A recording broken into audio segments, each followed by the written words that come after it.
Buenos días, Abdiel, y todos los que nos siguen. Desde la sede del Centro de Prensa Internacional del Ministerio de Relaciones Exteriores de la República de Cuba, le damos la bienvenida. E iniciamos de inmediato la conferencia de prensa del Ministerio de Salud Pública sobre la actualización de la situación epidemiológica del país frente a la COVID-19. Nos acompaña, como ya es habitual, el doctor Francisco Durán García, director nacional de epidemiología del MINSAP. Doctor, buenos días.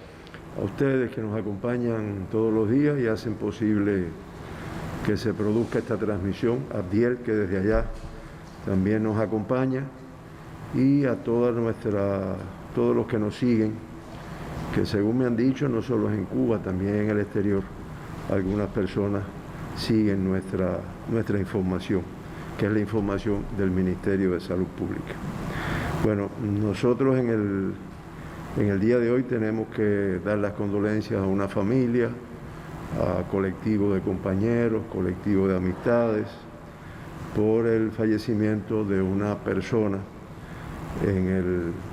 un ciudadano cubano del sexo masculino, de 78 años de edad, de aquí de La Habana, del municipio Cotorro, con uno de las personas que son deambulantes, pero que se encontraba en un centro de protección y que tiene como antecedentes de enfermedad la hipertensión arterial, la diabetes mellitus, una enfermedad pulmonar obstructiva crónica, una neoplasia de pulmón y una desnutrición proteico-calórica severa.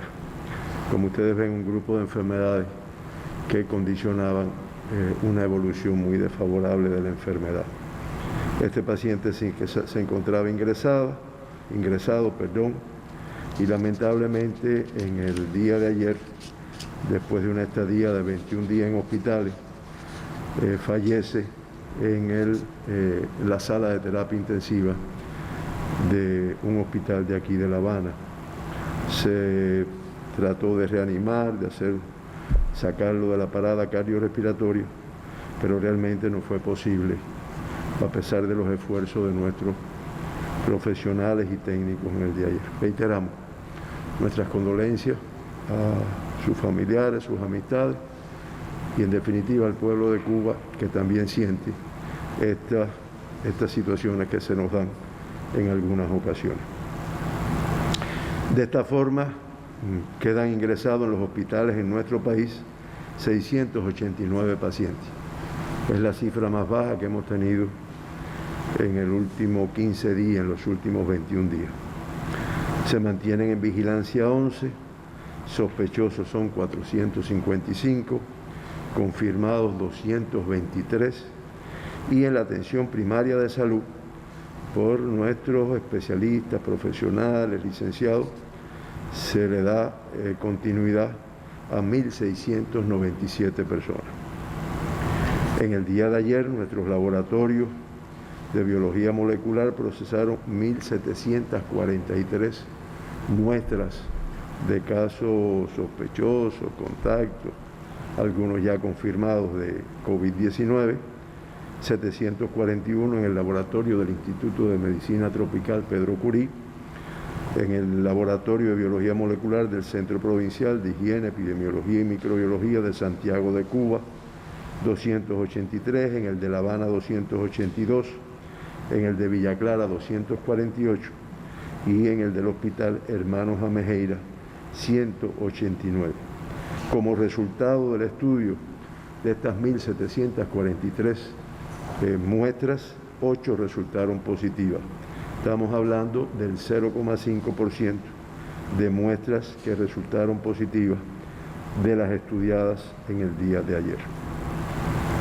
De esta forma, Cuba acumula 89.031 muestras analizadas y 1.908 pacientes diagnosticados con el virus SARS-CoV-2 y con la enfermedad COVID-19.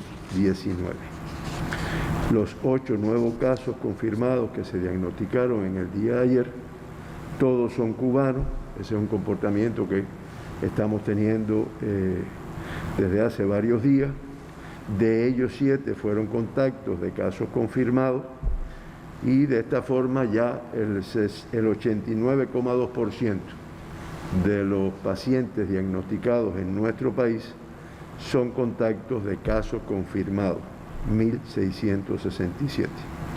En uno de los 8 casos diagnosticados ayer no se precisa aún la fuente de infección y se acumulan 69 en toda la epidemia, en los cuales que es el 3,6%, en los cuales no se ha podido precisar la fuente de infección, no obstante el estudio epidemiológico que se realiza.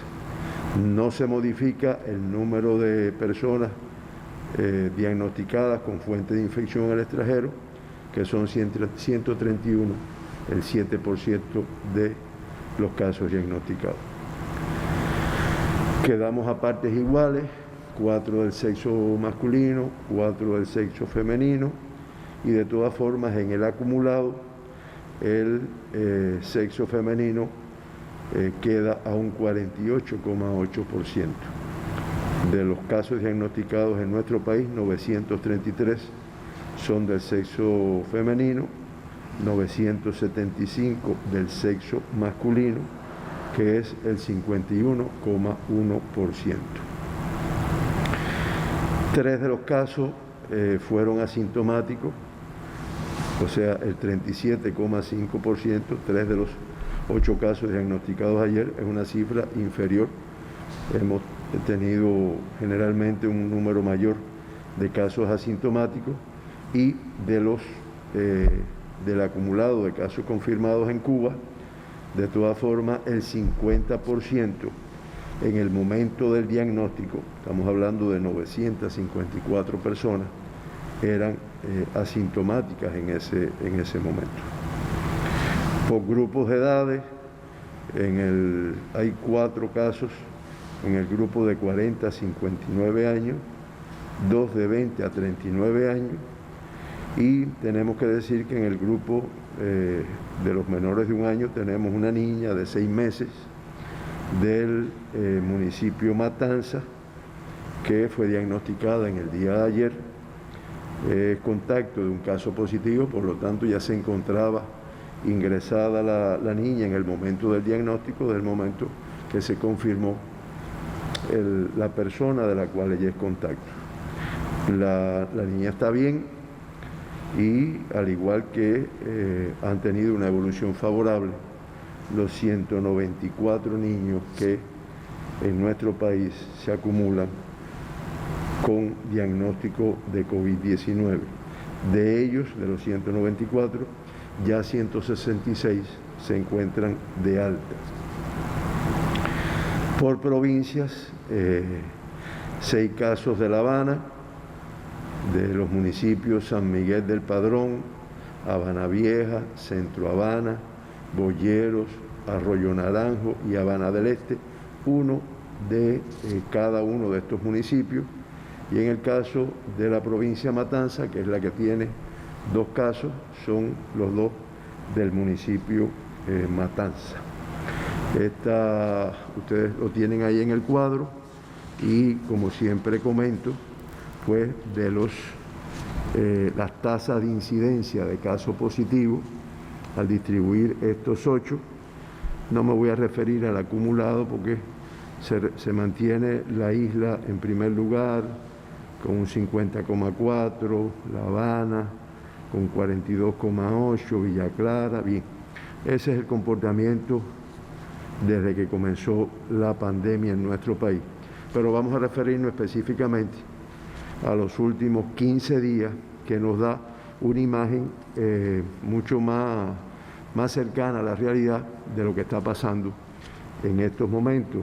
Y al igual que en el día de ayer, ahí se mantiene en primer lugar la provincia de Matanzas, con una tasa de incidencia de casos positivos al COVID de 7,9 por 100.000 habitantes, la provincia de La Habana con una tasa de 5, la provincia de Villa Clara con una tasa de 3,1, la provincia de Ciego de Ávila con una tasa de 2,1, Camagüey con 1,4, Santi Espíritu 0,9, Mayabeque 0,5, Holguín 0,4, Artemisa 0,4, Las Tunas 0,4, Pinar del Río 0,3 y, como dijimos desde el día de ayer, el municipio especial Isla de la Juventud, Cienfuegos, Santiago de Cuba, Guantánamo y Granma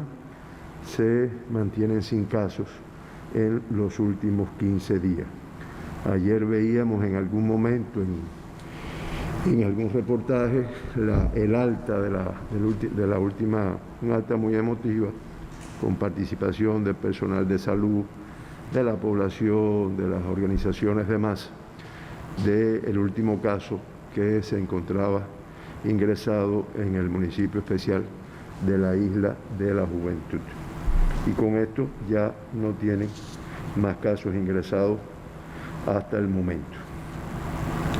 De esta forma, los 1.908 pacientes diagnosticados con la enfermedad que se acumulan en nuestro país, se mantienen ingresados 223. Esta cifra, en la medida que vayamos disminuyendo el número de ingresos, y sabemos que con el esfuerzo de todos, con el cumplimiento disciplinado de nuestra población, pues lo vamos a ir logrando. No creo que las cifras que hemos tenido en los últimos días sea por casualidad. Eso no es casual y el mundo nos lo está demostrando. Pero cuando se adopta un grupo de medidas que, como han reiterado todas nuestras autoridades, nuestro presidente, pues tenemos que cada vez apretar un poco más.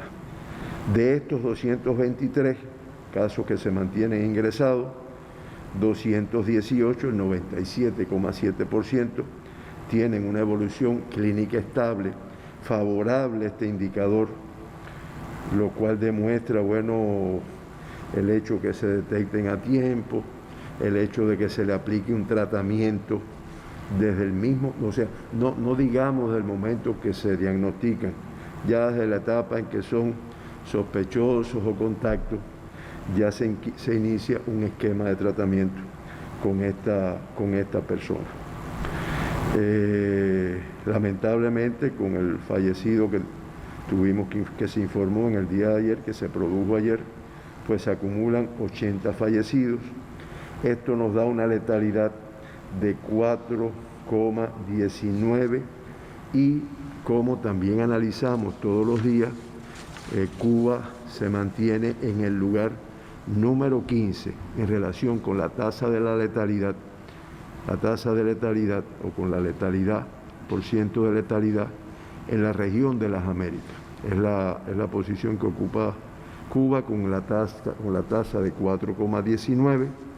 La letalidad en la región de las Américas es de un 5,93% y de los 35 países, 11 tienen una tasa por encima del 5,93, que es la tasa de la región de las Américas.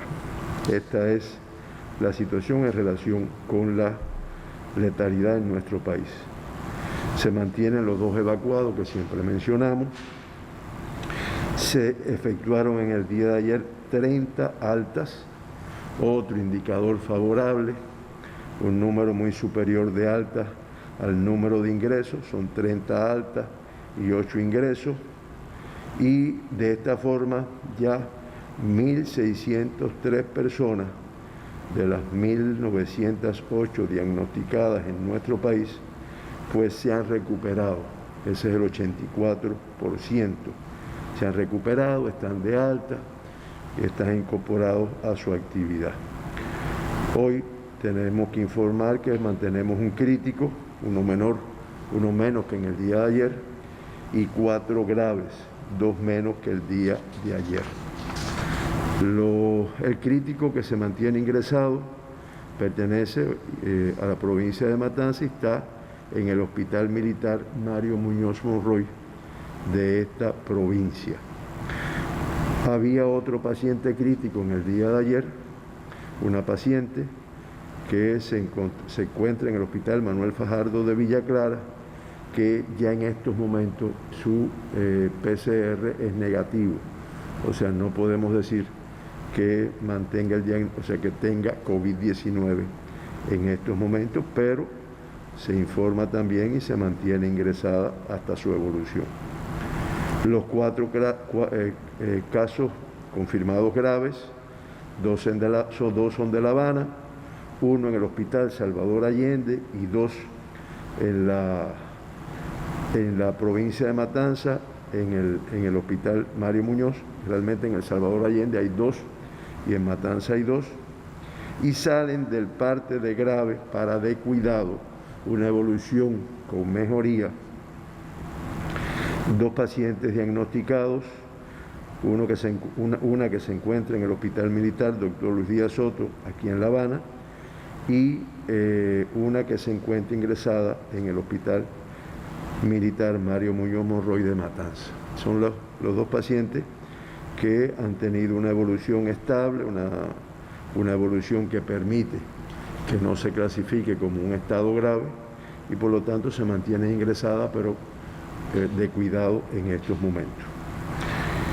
El mundo ya hasta las 12 de la noche, siempre lo decimos, porque las estadísticas van mucho más rápidas que a veces la información. Hasta las 12 de la noche se mantenían 185 países con pacientes diagnosticados de COVID-19.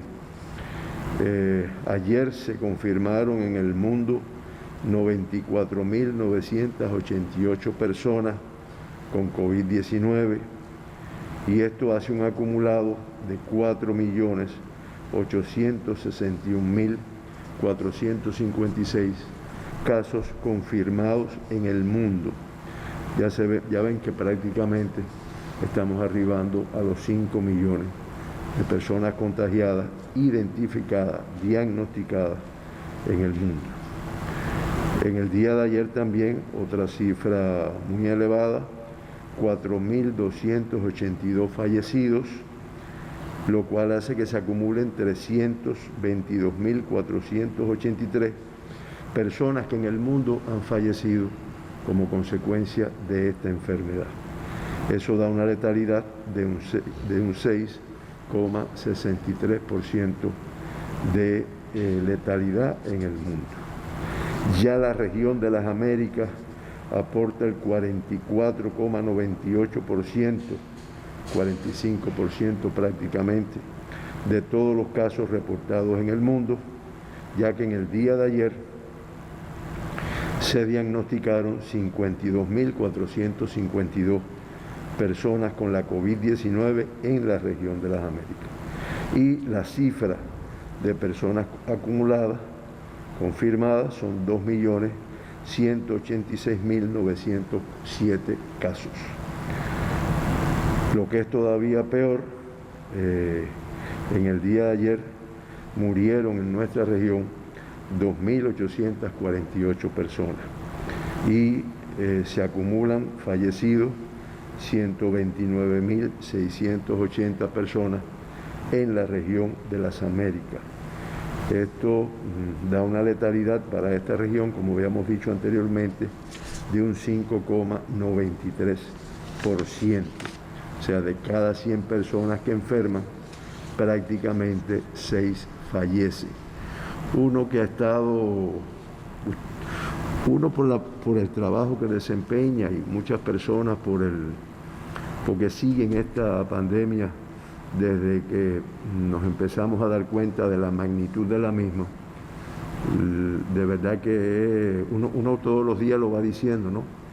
Pero no recuerdo haber asistido a un evento que provocara la muerte de tantas personas día tras día. Y que muchas veces uno se pregunta, bueno, ¿y cuándo parará esto? La misma población pregunta, bueno, ¿y esto hasta cuándo va a ser? Nosotros seguimos con nuestras medidas muy rigurosas, nuestro seguimiento diario presidente, primer ministro, viceprimeros ministros, ministros y toda nuestra población, la defensa civil, las organizaciones de masa. Y cuando vemos la experiencia lamentable de algunos países que se han ido desmovilizando y los resultados que han tenido a los pocos días, pues a uno lo que le dan deseo es de seguir todavía apretando un poquito más para que se consolide los resultados que estamos teniendo en Cuba. Bueno, creo que es suficiente. Escucho las preguntas que puedan existir. Comenzamos, doctor, entonces la ronda de preguntas. La primera pregunta formulada por Granma y dice lo siguiente: ¿debe cumplir algún requisito un local para servir como centro de aislamiento? ¿Pueden estos centros estar ubicados dentro de las comunidades? ¿Deben mantenerse aislados los trabajadores de esos sitios? Bueno, esa es otra particularidad de Cuba, de nuestro sistema de salud.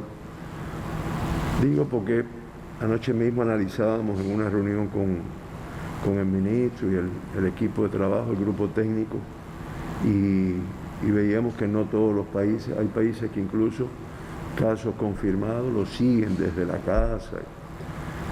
Pero en Cuba, como también explicamos ayer, desde el mes de enero que se elaboró nuestro plan, el plan tiene previsto el ingreso del 100% de los confirmados, el ingreso del 100% de los sospechosos, el ingreso del 100% de los contactos, el contacto de todos los más cercanos, los más distantes. Hemos tenido centros para ingresos. ¿Se acuerdan que cuando se decidió, hubo un momento también relacionado con el momento en que se limitaron la entrada de extranjeros a Cuba, en el cual se crearon centros para todas las personas que arribaran de todas formas, porque había un grupo de vuelos programados, pues iban para esos centros de aislamiento, iban y van. Todavía hoy cualquier extranjero que llega a nuestro país va a esos centros de aislamiento y ahí permanece durante 14 días, se le hacen las pruebas hasta descartar que no tenga la enfermedad. Y así tenemos centros de aislamiento para viajeros que lleguen del exterior, centros de aislamiento para contacto, centros de aislamiento para sospechosos en algunas ocasiones que no tienen una gran complejidad de síntomas, y en estos centros se cumplen con los mismos requisitos que para un hospital con casos confirmados. Desde el punto de vista de la protección de nuestro personal, desde el punto de vista del protocolo de permanencia de las personas que están en esos lugares durante 14 días, la realización de las pruebas para descartar la enfermedad, y el personal que trabaja en estos lugares pues cumple con los mismos requisitos que los demás. Una vez que termina un periodo de trabajo de 14, de 21 días, pues se somete a un aislamiento para ver si aparece algún síntoma, y al final de su estancia en el aislamiento se le realiza también un PCR en tiempo real para cuando ya se diga, ya te incorporas a tu vida normal, a tu trabajo y a todo, pues está totalmente negativo. No te contagiaste. ¿Por qué? Porque este es un personal que dentro de todos estamos expuestos. Nos podemos encontrar cualquier persona asintomática con la enfermedad, pero este trabaja no con personas que pudieran ser, son personas que muchas veces ya tienen la enfermedad y la están incubando. Esos son los centros. Me preguntaban, ¿no? ¿Se tienen apartados, confinados? No, son centros que se han buscado lugares que la mayoría no están en el centro de la ciudad, pero que no están en zonas rurales, ¿no? Tenemos la UCI, tenemos centros así en diversos lugares que están más o menos cercanos a las ciudades. Un usuario en redes sociales pregunta lo siguiente: ¿Por qué se habla de terapia con plasma hiperinmune si todavía no hay claridad de que el padecer la COVID-19 traiga inmunidad ante el virus? De eso hablamos aquí un día y ratificamos que nuestro país, que eso se ha utilizado en otras enfermedades. Eso no es de la COVID. Eso se usó cuando el ébola. Siempre pongo el ejemplo del doctor Félix Báez, médico cubano que cogió la enfermedad, que se curó y que después, cuando le dieron el alta, fue y donó su sangre. Porque, ¿qué pasa, no? Que es lo que yo expliqué. En la sangre están los anticuerpos. Yo, cuando me pongo en contacto con un agente extraño a mi organismo, puede ser un virus, como es el caso ahora, puede ser una bacteria, puede ser cualquier agente extraño, pues mi sistema inmunitario elabora anticuerpos. ¿Para qué? Para defenderme de ese agente extraño. Entonces, muchas veces cuando tengo un sistema inmunitario, además me ayudan con algunos tratamientos, pues yo logro vencer, gano, en la pelea gano yo, no gana el virus y salgo de la enfermedad. Pero siempre queda un nivel de anticuerpos en la sangre. Como también he explicado, hay enfermedades que te dejan un nivel de anticuerpos que es para toda la vida. Y siempre ponemos el ejemplo del sarampión, de la parotiditis, de la rubiola. Son enfermedades que tú la padeces. Muchas veces le llamaban eruptivas de la infancia porque daban en las primeras edades y ya te quedas con inmunidad para toda la vida. Eso se modificó en el cuadro de salud de Cuba después que se introdujo la vacuna obligatoria contra estas tres enfermedades. Pero eso mismo pasa con otras enfermedades infecciosas. Ahora, es cierto que no está todavía muy esclarecido, a pesar de que se investiga qué cantidad de anticuerpos yo tengo contra la COVID después que padezco la enfermedad. Sí se sabe que hay un nivel de anticuerpos, sí se estudia, sí se identifica un nivel de anticuerpos. Lo que a mi modo de ver todavía nadie ha definido, porque también el tiempo de evolución es muy corto, ese nivel de anticuerpos ya me protegen para toda la vida o me protegen para un tiempo determinado. Esa es la parte. Pero ¿de qué hay nivel de anticuerpos? Hay.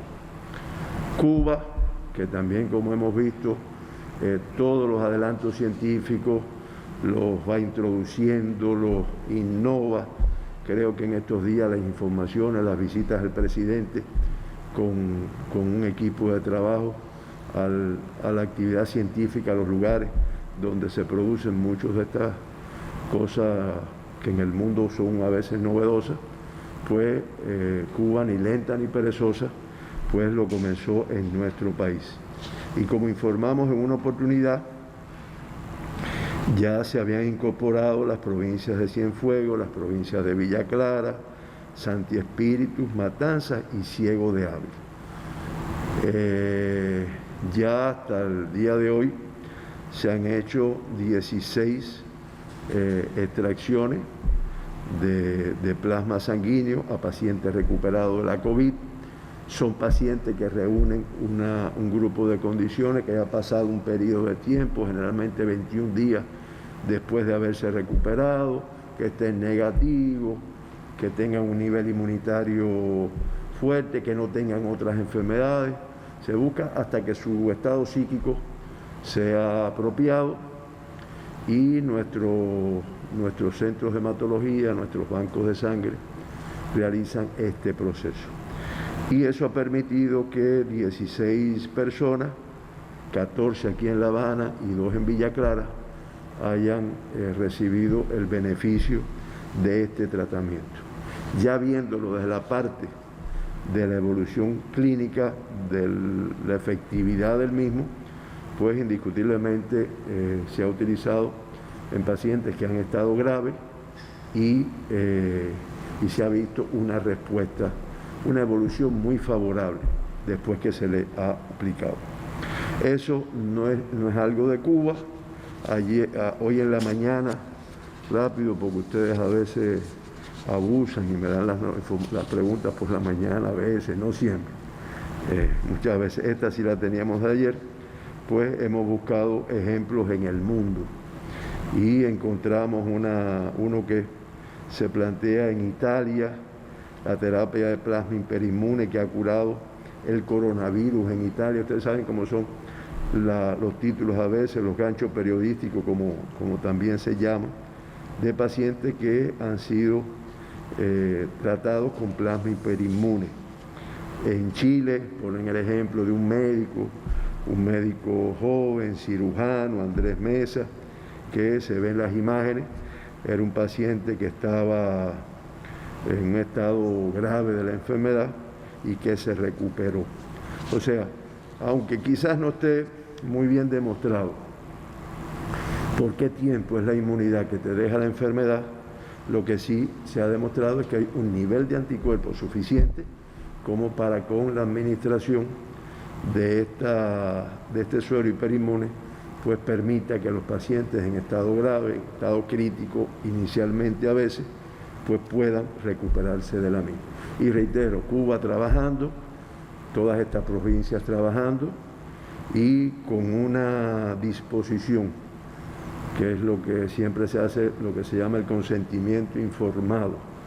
Yo le pregunto a la persona, tú estás en disposición, y siempre con una disposición de nuestros pacientes recuperados muy alta de brindar su sangre, su suero para el tratamiento de otros que estén todavía ingresados. ¿Qué más? Doctor, otro usuario de redes sociales comenta lo siguiente: no me quedan claros todos los eventos de transmisión, cuándo comenzaron y cuándo terminaron. Por ejemplo, hay noticias que refieren que el evento del Consejo Popular Latinoamericano en el Cerro ya finalizó, pero en otras no. ¿Qué nos puede decir al respecto? Bueno, miren, los eventos de transmisión local comenzaron cuando empezaron a aparecer casos confirmados de la COVID que no habían tenido contacto específicamente con un extranjero, que no habían regresado del exterior, y por lo tanto, si tuvieran a ver, bueno, y si no fue al exterior, ni tuvo contacto con extranjeros, con personas que han venido, lo adquirió aquí en Cuba. Generalmente, y como hemos visto aquí los porcientos, el mayor porciento ha sido por contacto con alguna persona que tenía alguno de estos riesgos. Entonces ya no podemos hablar de que son casos que han venido importados, sino que son casos que se han infectado en nuestro país en contacto con estos casos ya diagnosticados.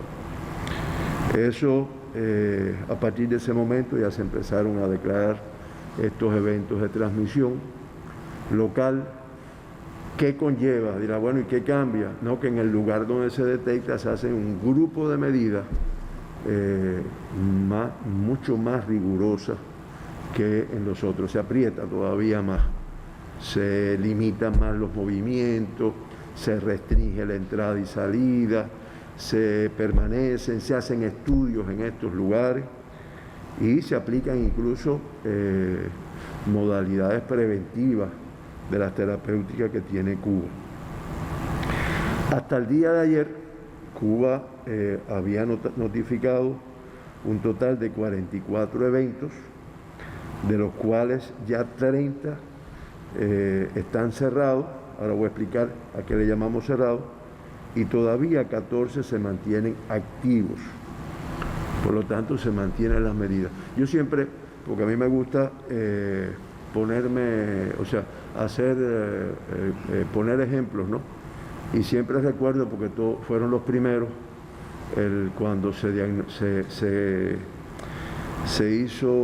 diagnosticó, se organizó, se tomaron las medidas en la comunidad Camilo Cienfuegos del municipio San Cristóbal de Pinar del Río. Y ahí se explicó al pueblo con las medidas. Después, ya aquí en La Habana, en el Consejo Popular El Carmelo, también con un grupo de medidas, y esos eventos fueron de los primeros que cerraron. Estos eventos se mantienen abiertos, y cuando yo digo abiertos se mantienen con medidas de restricción más rigurosas hasta 28 días, que son 2 periodos de incubación máximo de la enfermedad, después del último caso confirmado en ese lugar. Eso es para tener la seguridad de que cuando ya se decide, no vamos a aplicar las mismas medidas que existen en toda Cuba, no vamos a hacer nada extra aquí, pues, aunque siempre se mantiene una vigilancia, pues se hace después de los 28 días de aparición del último caso confirmado, de los primeros síntomas. Muy específicamente, el evento que le llaman del latinoamericano, que pertenece al Cerro, es un evento que todavía se mantiene abierto, todavía se mantiene con reforzamiento de medidas. El último caso diagnosticado de ahí fue del 27 de abril y por lo tanto debe de cerrar en los próximos días, pero todavía se mantiene abierto. Y en esta situación, reitero, tenemos 14 eventos activos en nuestro país. Doctor, así terminamos la ronda de preguntas. ¿Alguna última precisión? Bueno, muchas gracias. Gracias a todos ustedes, a todos los que nos siguen, a todos los que hacen posible esta filmación. Ayer me explicaban, Fran, eso no es tan sencillo, ¿no? Porque hay un grupo de precisiones para que salga en tiempo, para que salga bien. Y sabemos que hay el esfuerzo de un grupo de personas que no se sientan aquí frente a las cámaras, pero que garantizan que se desarrolle. Así que muchas gracias a todos, les deseo un buen día y seguimos en combate. El agradecimiento también para usted, doctor, para los corresponsales por sus preguntas, para los usuarios de redes sociales y otras plataformas digitales y, por supuesto, para todos los que nos siguen. Agdiel, volvemos contigo.